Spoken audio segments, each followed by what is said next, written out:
Hello, you're watching New Vision TV News. I am Ruthi Naseja. We are coming to you from the New Vision newsroom.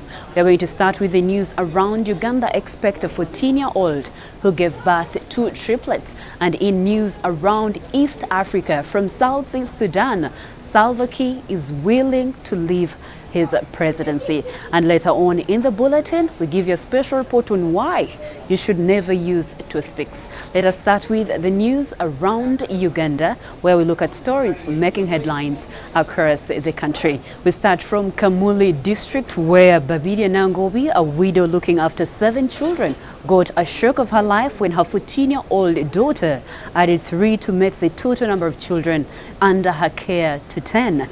A primary 6 pupil at Nawandi Primary School in Bugulumbia Sub-County, Kamuli District, Fiona Namgaya, 14 years, delivered the triplets in Kamuli Mission Hospital on Sunday. Babidia says she has struggled with her daughter since she got pregnant, adding that the boy who made her pregnant took off.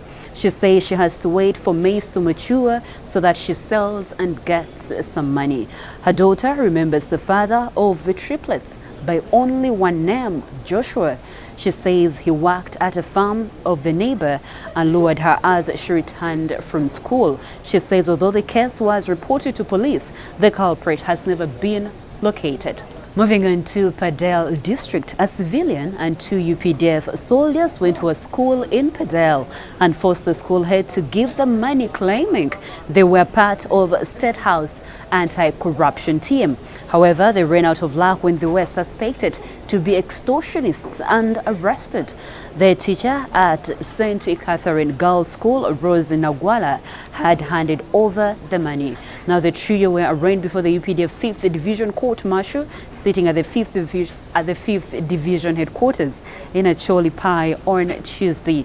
They are facing charges of impersonation in the court chaired by Colonel Sam Omara. Moving on to Kabale District, the National Identification and Regulation Authority, NIRA, Information Technology Officer in charge of Butanda Sub-County in Kabale District, Simon Twasima, has refunded 3.65 million shillings, which he had extorted from people seeking national identity cards. Twasima was arrested on the 25th of April 2019 on orders of the Kabale Deputy Resident District Commissioner Gad Rugaju Ahimbisiwe after 360 locals testified that Twasima would charge them money before issuing their national identity cards and registering fresh applicants or rectifying errors on their identity cards. He was charged between 75,000 and 10,000 shillings while refunding the money at Butanda Sub-County headquarters on Tuesday. Rugaju said that he could not allow Twasima to turn a government program into a business, yet it was free of charge. Rugaju said that after paying back the money, Twasima was released on a police bond. Now, cases of NIRA officials extorting money from people have been rampant across the country. Last week, an investigation by Vision Group discovered that people were charged money to access any services from NIRA. News coming in from Gulu district, over 100 people are starting their journey this Wednesday to Namgongo in Wakiso district ahead of the Uganda Matters Day celebrations on June 3rd. Father Dr. Lawrence Komakech, the parish priest of St. Joseph's Cathedral in Gulu, is leading the group for the 330-kilometer journey.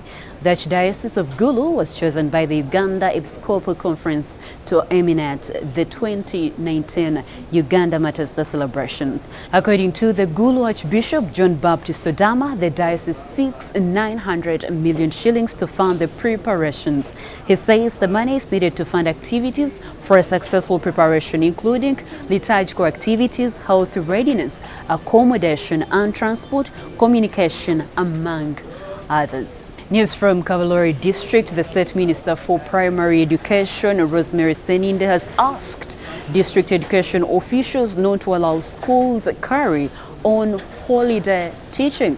While addressing district and municipal education officers in Uganda at Chibambe Girls Secondary School in Fort Portal Town on Tuesday, Senide said many education officers ignore circulars issued by the ministry in regard to substandard schools and following the guidelines.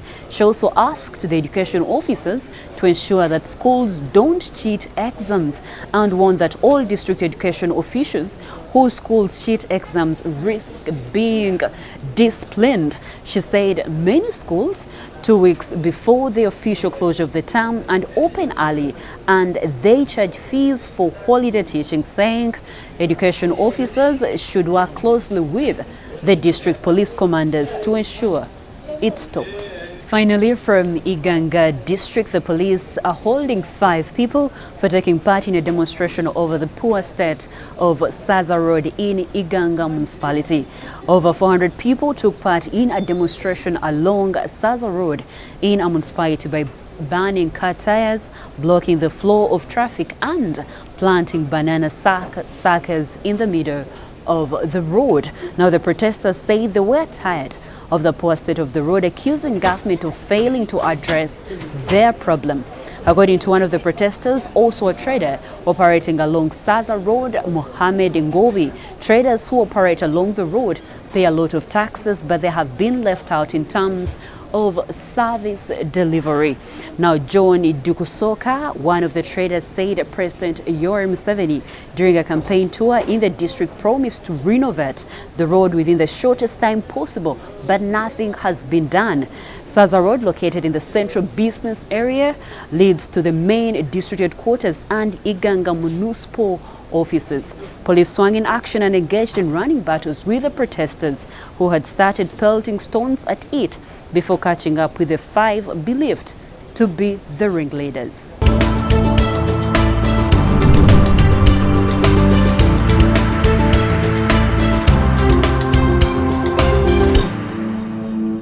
That is it for the news around Uganda. Now let us take a look at the news around East Africa and around the world with Lynn Komjishe.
That is it for the news around East Africa and the news around the world. Now let us take a look at the news and the pullouts that come out every Thursday. We have the business pullout and the holiday companion. Now in business, we see high credit appetite ignites credit lending.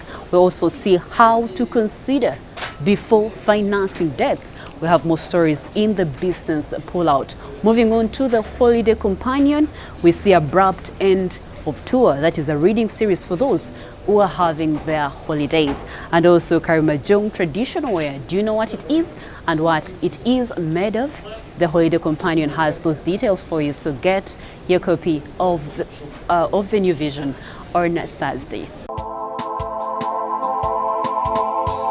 Well, hello there. My name is Lynn Komdisha. This is the Handshake. I have with me Paul Bushadizi. Paul, welcome to the show. Thank you. So the government is trying to review the withholding tax on agriculture. Paul, do we know what this tax is? So what would happen is that certain inputs are taxed by government. Right. So let's just say, I'm just using an example. Let's just say, let's say chemicals of some sort, fertilizers or something. So because government wants to, withholding taxes is a tax which they, as it says, Withholding, yes. In anticipation that you'll pay them like your corporation tax or something. So if you're, let's say, an agricultural input shop, and you would charge, let me get this correct, you charge withholding tax on stuff you're selling, which withholding tax you would then remit to government in anticipation.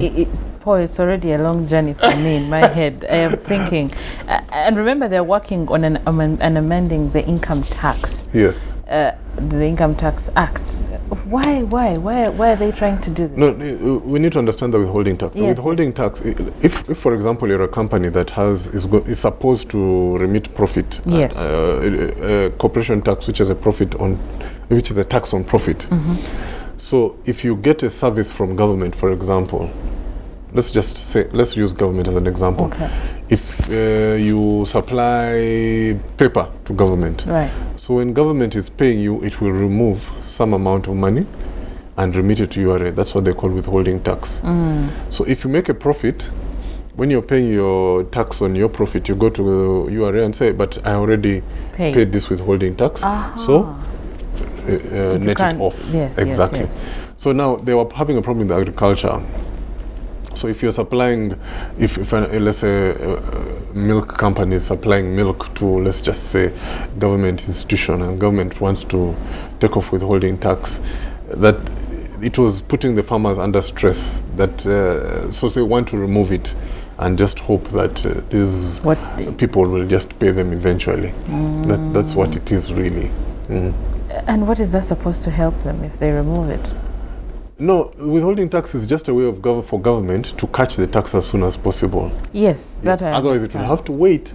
So now, if they essentially what it is if I've taken tax from you now, it is money I've taken out of your business now.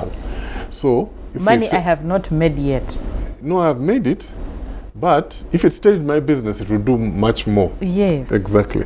So government is removing the withholding tax on, I think, people who are providing inputs and stuff to the agricultural sector. And, hope that we pay you, you will pay us when you make your profit. So it's just a way to help you with business. Because it's about cash. If you take out, if they take out 10 million, let's just say 10 million shillings out of your business every month, you might feel... What if I don't have the 10 million?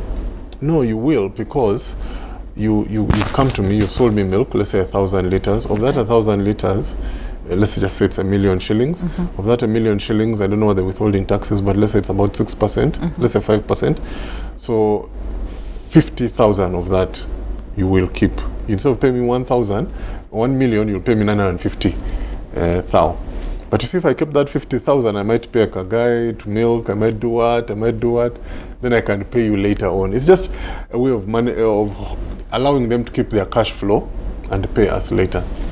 What if we don't pay at all? Exactly, and that is why withholding tax was introduced, because we don't trust you to pay us later. How We have come now withholding tax. how come now they seem to... I think the lobby for the agricultural sector has been very strong, and they've managed to win this concession from government. That's really what it means. Will that in any way help the agriculturalists, the farmers, the people in the agriculture industry? I think the suggestion was that what was happening is that some people were even withholding money but not remitting it. So you've sold me 1,000 liters of milk. I'm supposed to pay you 950 and remit 50 to government. I pay you 950, but I keep the 50,000. So government saying, okay, instead of cheating our farmers, you give him all the money. And then what? Well, at least he should be happy. Because you're taking it, essentially, I'm paying you less for your milk. Yes. Because I'm keeping the money, which I don't even remit. That's dangerous. Yeah. Theft. So, is this part of the new taxes, the new, Yeah, taxes? it's part of the new tax proposals for this year. Yes. It's just one of. I mean, the government has kind of taxed they've kind of taxed everything they have. So, in our budgets for the last, God knows, 10 years, it's just been about just adjusting the tax and adjusting in, out, or something like that. Why do I think this financial year they've done a lot of taxing? Because they got you on OTT. Is it because they're, I think, getting to me? I don't know. Yes, absolutely, which is how it should be. all of us should pay tax, whether through OTT or mobile money, what we should all pay. The other day I was going to withdraw some very little money and they talk about 10-20% of it.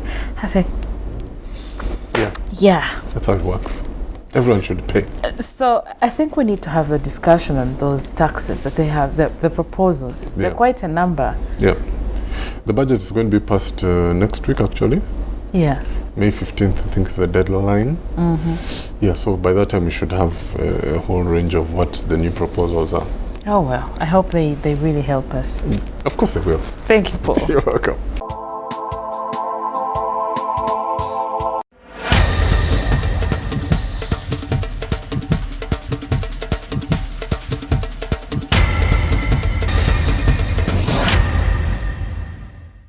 And now let us take a look at some sports news. COSAFA-bound Uganda Cranes coach Abdallah Mubiru has been impressed with the response from his players. Mubiru, with Molly Biekwaso and Sadiq Wasa as his assistants and goalkeeping coach respectively, and team coordinator Geoffrey Massa, will be in camp at Sky Hotel Nalia preparing for COSAFA scheduled for May 25th in South Africa. As they prepare, the team will have a build-up match with Western Region Select this Saturday at Bushenyi Main Ground.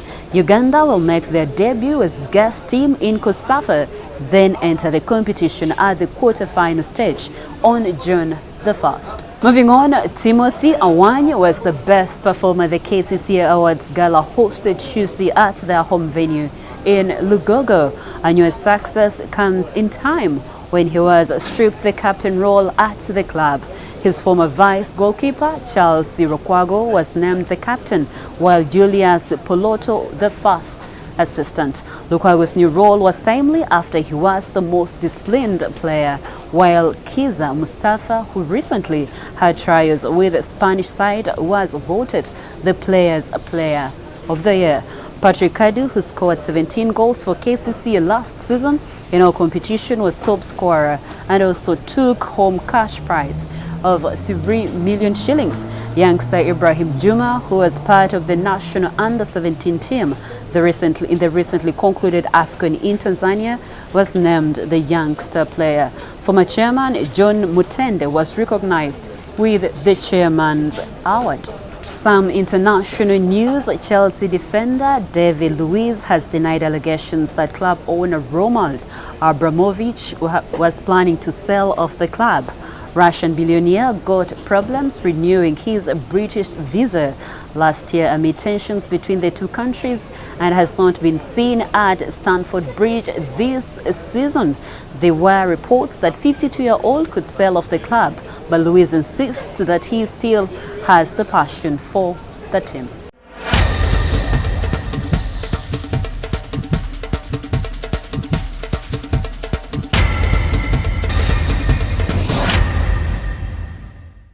Away from sports news, in our Daily Pal of Africa series, we take a walk through Rakai town. Rakai district is located in the central region of Uganda. Rakai town is about 65 kilometers southwest of Masaka, the largest town in the sub-region.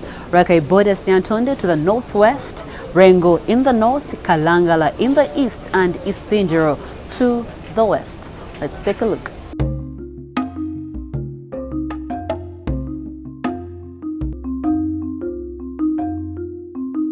This is an area view of Rakai town.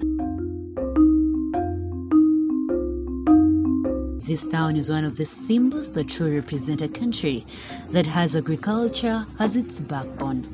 And yes, the background of Uganda is agriculture.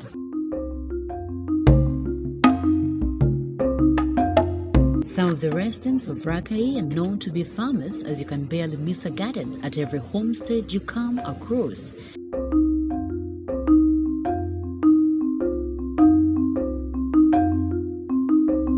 The infrastructure that enables transportation of their goods is also under construction, though most of it is helping them gain profits from their hard work.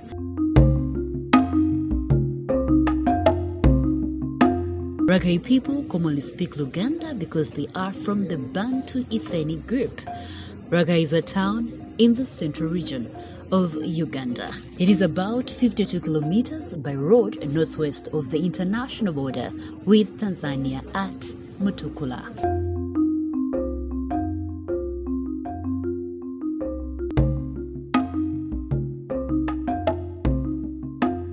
For more Pal of Africa stories, visit our website, which is newvision.co.ug/Pal of Africa.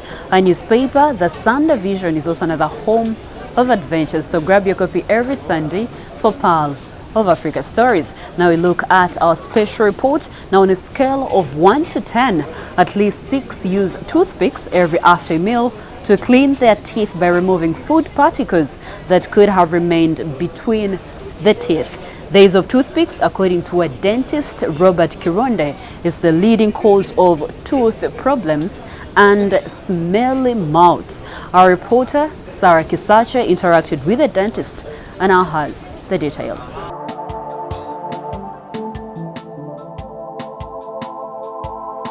It is a common practice to use a toothpick every after a meal to clean teeth by removing food particles that could have remained between the teeth. However, Dr. Robert Chironde, a dentist from Dino Dental in Katwe, says the use of toothpicks is harmful to the teeth.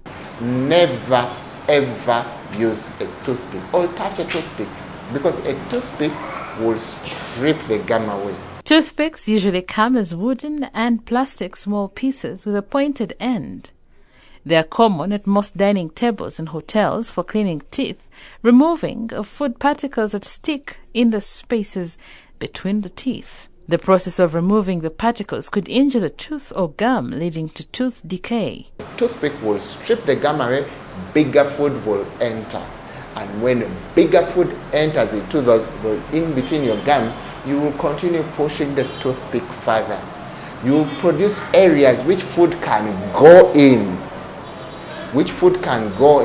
And it will, bacteria will feed on the foods again, produce acids, and then you get holes in between your teeth. Those are the people who come to clinics and say, my tooth is okay, but it's very painful. Chironde says the use of toothpicks is the leading cause of tooth problems and smelly mouth. One of the biggest problems we have is tooth picking.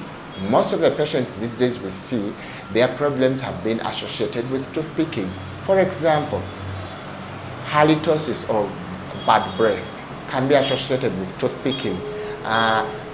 Teeth with painful teeth, a tooth looks okay, but it is very painful. What usually happens? Somebody begins by having gum disease. How do you get gum disease? bacteria will feed on the food you're taking.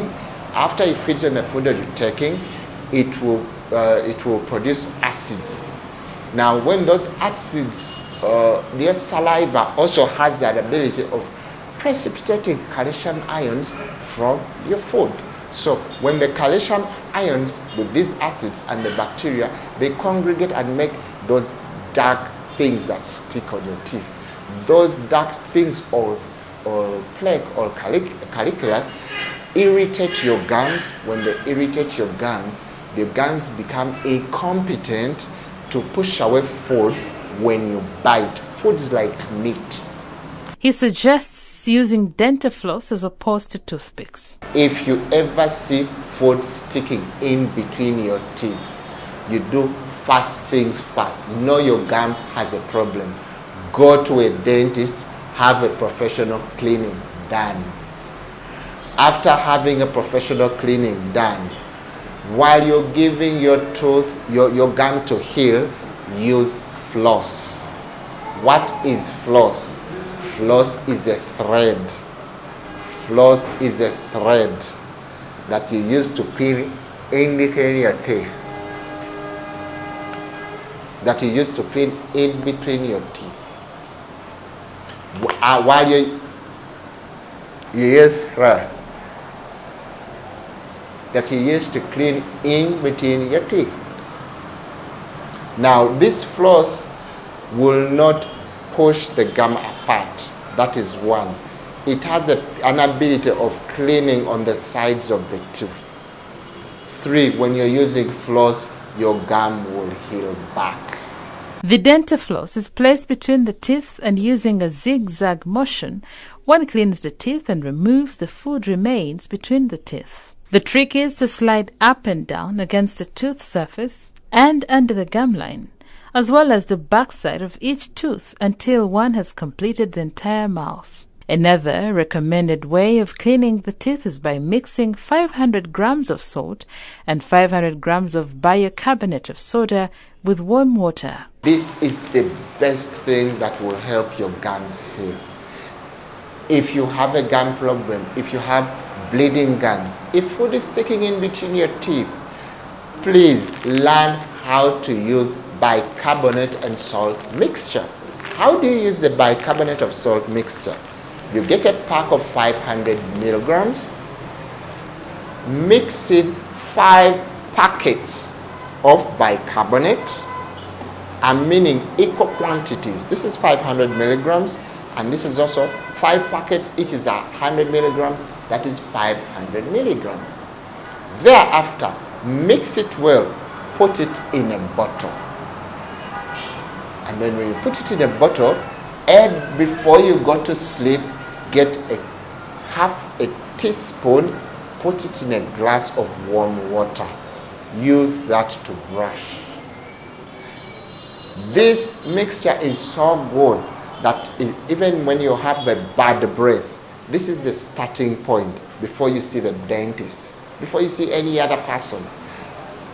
Put quarter a teaspoon of this mixture in a glass of warm water, gargle, then you spit. Use that to brush. Pass it through in between the teeth so that it cleanses in between the teeth. For babies and young children who are yet to use toothbrushes, Chironda suggests using a clean towel and dipping it into the mixture of salt and bicarbonate. You get a cloth before he goes to sleep. Put in a solution of bicarbonate salt mixture, a very light solution. Clean their teeth. When you clean their teeth, they will, in most cases, if you touch their teeth, they will fight. But learn to use it. For damage that cannot be reversed, tooth filings and implants are used. Unfortunately, a tooth that has got a cavity from in between the teeth, in most cases we have to do a root canal. And the root canal comes with money. And when a root canal is done, it is also followed by a crown, which makes it a lot more expensive. So the average treatment of a tooth that has got a hole from under the tooth are averagely 1 million.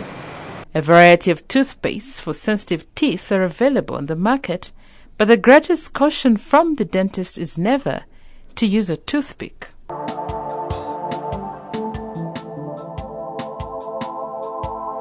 That's all we had for you. Thank you for watching. Be sure to catch news updates and other programs here on New Vision TV by visiting our website, which is newvision.co.ug/video. You can also follow us on social media. Our Facebook is The New Vision. Twitter is @NewVisionY, Instagram is @NewVisionY, and our YouTube channel is New Vision TV. Catch up with me on my Twitter handle. I am Rakai, the voice. We end with a fact file.